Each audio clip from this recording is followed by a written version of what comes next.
देश में जब भी सिनेमा का जिक्र होता है तो बिना अमरीश पुरी का नाम लिए वो जिक्र कभी पूरा नहीं माना जा सकता।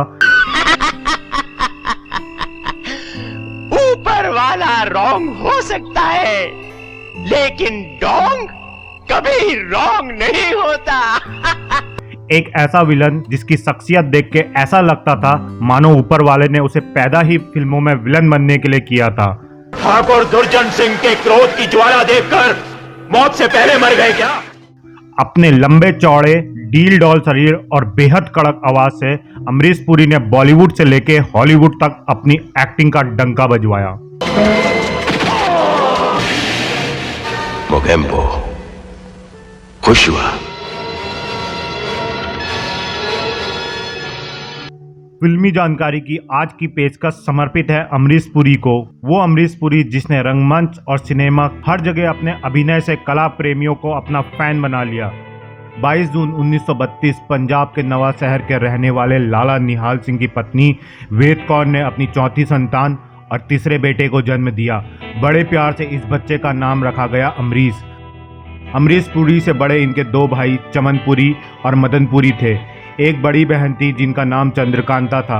इनके बाद इनके माता पिता के घर एक बेटे ने और जन्म लिया जिसका नाम रखा गया हरीश पुरी। अमरीश पुरी की शुरुआती पढ़ाई पंजाब में ही हुई। बाद में आगे की पढ़ाई के लिए उनके पिता ने उनका दाखिला शिमला के बीएम कॉलेज में करा दिया। यहाँ अपनी पढ़ाई पूरी करने के बाद अमरीश पुरी फिल्मों में हीरो बनने का सपना लेके मुंबई आ गए। इनके दो बड़े भाई चमन पुरी और मदन पुरी इनसे काफ़ी पहले ही फिल्म इंडस्ट्री में आ चुके थे और इन्हें उम्मीद थी कि बड़े भाई इनकी मदद जरूर करेंगे। लेकिन दोनों भाइयों ने यह साफ कह दिया कि फिल्मों में काम करना है तो तुम्हें अपना संघर्ष खुद करना पड़ेगा। अगर तुम्हारे अंदर काबिलियत होगी तो यकीनन तुम कामयाब होगे। भाइयों के जवाब देने पर अमरीश पुरी ने फिल्म डायरेक्टरों से मिलना शुरू कर दिया, लेकिन जिस डायरेक्टर के पास ये हीरो का रोल मांगने जाते वो इन्हें साफ इनकार कर देता। कई डायरेक्टर इनसे साफ कह देते आप कभी भी हीरो नहीं बन पाएंगे। इसी दौरान एक डायरेक्टर ने इनसे ये भी कह दिया आप तो हीरो नहीं बन पाएंगे, लेकिन जैसा आपका चेहरा मोहरा है आप खलनायक जरूर बन सकते हैं। हीरो बनने का ख्वाब लेके मुंबई आए अमरीश पुरी को ये बात बेहद बुरी लगी। उन्होंने तभी फैसला कर लिया कि अब वो कभी एक्टिंग नहीं करेंगे और जिंदगी के गुजारे के लिए नौकरी की तलाश करने लगे। कुछ मेहनत के बाद अमरीश पुरी को सरकारी नौकरी मिल गई। ये कर्मचारी राज्य बीमा निगम में नौकरी करने लगे, लेकिन एक्टिंग इनके दिल में बसी थी तो इनका रुझान नौकरी ज्वाइन करने के कुछ सालों बाद फिर एक्टिंग की तरफ होने लगा। अपने शौक को पूरा करने के लिए ये नाटक करने लगे। दरअसल नौकरी के दौरान इनकी दोस्ती उस दौर के थिएटर के बड़े नाम इब्राहिम अलकाजी से हो गई थी। उन्होंने ही इन्हें थिएटर करने की सलाह दी थी। इब्राहिम अलकाजी ने इनसे कहा था कि अपने शौक को कभी मरने मत दो, इसलिए एक्टिंग करनी है तो थिएटर से जुड़ो और नाटकों में काम करो। इसके बाद साल 1961 में पहली दफ़ा अमरीश पुरी ने रंगमंच की दुनिया में कदम रखा। रंगमंच की दुनिया में आने के बाद अमरीश पुरी की जान पहचान महान नाटककार सत्यदेव दुबे और गिरीश कर्नाड से हुई। अमरीश पुरी असिस्टेंट के तौर पे इनके नाटकों में काम करने लगे। सत्यदेव दुबे की शख्सियत से तो अमरीश पुरी इतने प्रभावित थे कि उन्होंने कई इंटरव्यूज में ये कहा कि अगर वो किसी को अपना गुरु मानते हैं तो वो पंडित सत्यदेव दुबे जी ही है। अमरीश पुरी ने सत्यदेव दुबे के कई नाटकों में काम किया। पृथ्वी थिएटर में भी अमरीश पुरी को कई नाटकों में काम करने का मौका मिला और इनकी एक्टिंग की खूब सराहना भी हुई। साल 1979 में अमरीश पुरी को नाटकों में इनकी शानदार अदाकारी के लिए संगीत नाटक अकेडमी अवार्ड से सम्मानित किया गया, जो कि नाटकों की दुनिया का सबसे बड़ा अवार्ड है। अमरीश पुरी जब नाटकों से मशहूर होने लगे तो इन्हें टीवी विज्ञापन और कुछ फिल्मों में छोटे मोटे रोल्स मिलने लगे। इनकी नौकरी भी अब तक चल ही रही थी। अमरीश पुरी की पहली फिल्म थी सत्यदेव दुबे की डायरेक्शन में बनी मराठी फिल्म सांतना कोट चालुआ है। अमरीश पुरी इस फिल्म में एक अंधे गायक के रोल में नजर आए थे। 1971 में रिलीज हुई इस फिल्म में अमरीश पुरी रेलवे स्टेशन पर गाना गाते अंधे भिखारी के किरदार में थे। हालांकि अधिकतर लोग कहते हैं कि इनकी पहली फिल्म रेशमा और शेरा है, जो कि इसी साल यानी 1971 में रिलीज हुई थी। लेकिन सच तो यह है कि इनकी पहली ऐसी हिंदी फिल्म थी जिसमें इन्हें रहमत खान का एक छोटा रोल लेकिन मजबूत रोल मिला था, वरना इससे पहले ही ये साल 1970 में देवानंद की फिल्म प्रेम पुजारी में एक छोटे मोटे गुंडे के किरदार में नजर आए थे।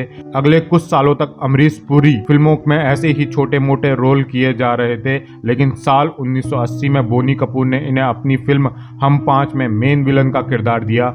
ये फिल्म इतनी बड़ी हिट साबित हुई, वीर प्रताप सिंह के खूंखार किरदार में अमरीश पुरी की एक्टिंग के लोग कायल हो गए। यही वो रोल था जब पूरी दुनिया ये बात जान गई कि अमरीश पुरी कितने धांसू एक्टर है।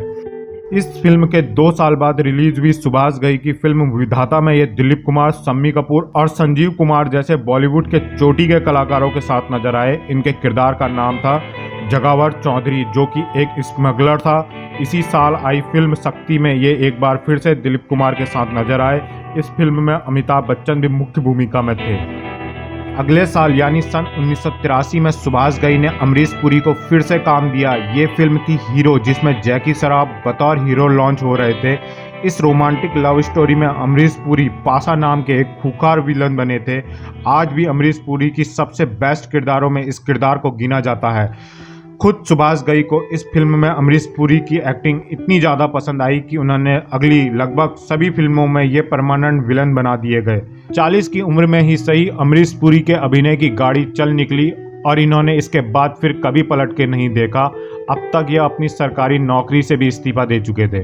अपनी भारी आवाज के चलते अमरीश पुरी को बॉलीवुड के खलनायकों का खलनायक कहा गया था, लेकिन इस बात को भी लोग कम ही जानते हैं कि अपनी आवाज को मजबूत बनाने के लिए हर दिन अमरीश पुरी 2 से 3 घंटे तक बोलने का अभ्यास किया करते थे।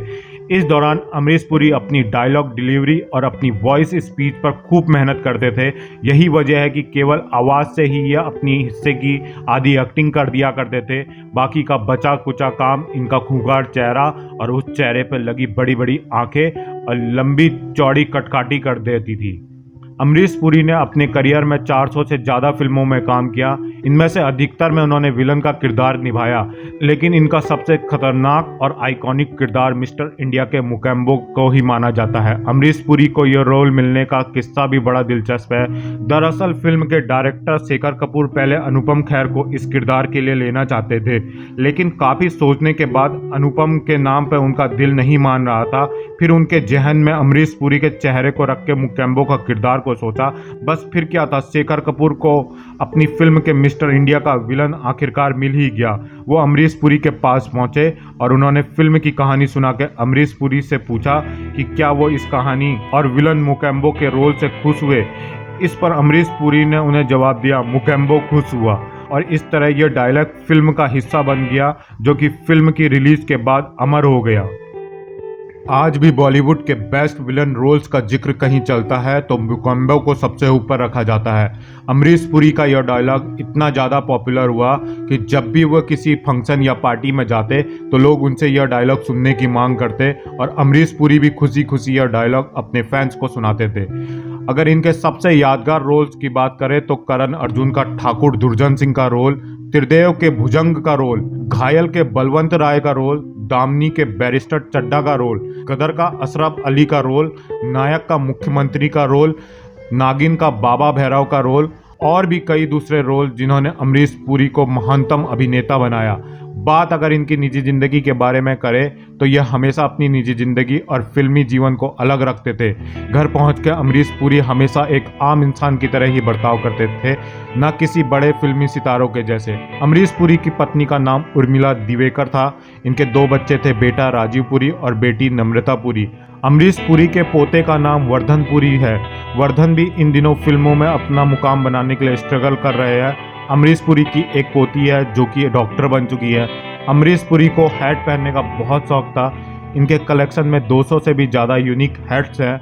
अमरीश पुरी की शख्सियत की खास बात थी कि ये फिल्मों में भले ही कितने जालिम विलन नज़र आते थे, लेकिन अपने पोते पोती और नाती नातिन से ये बेहद प्यार करते थे। इन बच्चों की पहली आवाज़ और साथ ही इनकी पहली दफ़ा चलना, ये सब वो खुद कैमरे में रिकॉर्ड करते थे। उन्हें बच्चों के साथ मस्ती करना बेहद पसंद था। 12 जनवरी 2005 की तारीख भारतीय सिनेमा के इतिहास की सबसे मनहूस तारीख साबित हुई, क्योंकि इसी तारीख को ब्रेन हेमरेज के चलते अमरीश पुरी इस दुनिया से हमेशा हमेशा के लिए विदा हो गए। उनकी मौत पर कई लोगों ने कहा कि शायद ऊपर वाला भी कोई फिल्म बना रहा है जिसमें उसे खलनायकों के खलनायक की ज़रूरत होगी, और उसने अमरीश पुरी को अपने पास बुला लिया। अमरीश पुरी जी के जाते ही भारतीय सिनेमा के एक बेहद शानदार दौर का अंत भी हो गया। वो लोग जो अपनी असफलताओं के लिए उम्र का हवाला देते हैं, उनके लिए अमरीश पुरी एक ऐसी शानदार मिसाल है जो उन्हें कहीं और नहीं मिल सकती। अमरीश पुरी को फिल्मी जानकारी का सल्यूट है। 40 साल की उम्र में अपना फिल्मी करियर शुरू करने के बाद अमरीश पुरी 72 साल तक की उम्र में काम करते रहे और ऐसा मुकाम बना के गए जिसे सदियों तक याद रखा जाएगा। फिल्मी जानकारी और उसके सभी दर्शकों की तरफ से खलनायकों के खलनायक अमरीश पुरी को सत नमन है। तो दोस्तों, आपको अमरीश पुरी जी का कौन सा किरदार सबसे ज़्यादा पसंद था, हमें कमेंट बॉक्स में ज़रूर बताइएगा। और ऐसी ही रोचक जानकारी जानने के लिए आप हमारे चैनल फिल्मी जानकारी को सब्सक्राइब भी कर सकते हैं। बस बेल आइकन दबाना मत भूलिएगा।